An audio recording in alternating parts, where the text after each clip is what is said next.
The first weekend of March Madness is behind us, and I can guarantee it, your bracket, it's probably busted. Why not find a way to still be locked in and entertained by what could happen during these games by placing a future bet? I've got two teams that I think that you should bet on to go on to win a national championship in college basketball. The first obvious one, it's Duke. If there's any team that has consistently looked unstoppable through this final stretch of the year and in tournament play, it's Duke. They blew their way through the ACC tournament without Cooper Flag. Cooper Flag comes back, and they smoked Mount St. Mary's. Not a surprise. It's a 16 seed. It didn't really, it wasn't going to be competitive.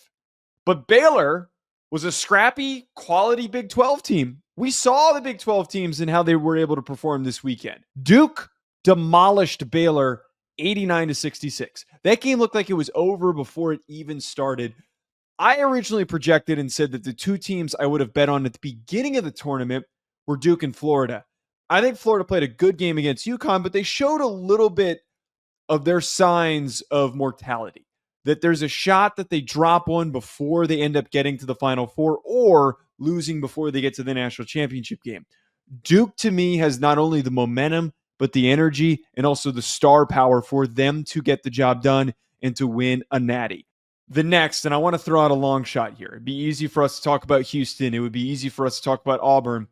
I have been incredibly impressed by Ole Miss at plus 8,000. So if we want to take a long shot to win the national title, maybe place a bet for them to at least reach the national title, Ole Miss has been unexpectedly freaking good in their first two games. Against UNC, they were blowing out the Tar Heels. UNC climbed back a little bit, but they were up by over 20 for a stretch that this tends to happen in basketball games. You're up by so much that you start to coast a little bit. They still won that game 71-62. But in the second round, what was extremely unexpected was how Ole Miss played against Iowa State. Iowa State was a great Big 12 team this year. Iowa State looked like they were competitive enough to go on a run. I don't think anyone thought that Ole Miss was going to show up and beat them 91-78. They have been one of the most surprising teams during this tournament play.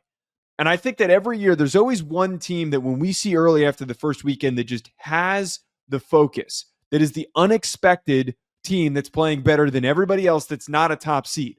Ole Miss seems to have that energy, and they could end up being that unexpected wild card to reach the Final Four or maybe win the whole damn thing. Comment below. Let me know what you think of my picks. If there's anybody I'm missing that you want to take, let me know in the comments, hit the like button and subscribe. We'll talk to you later.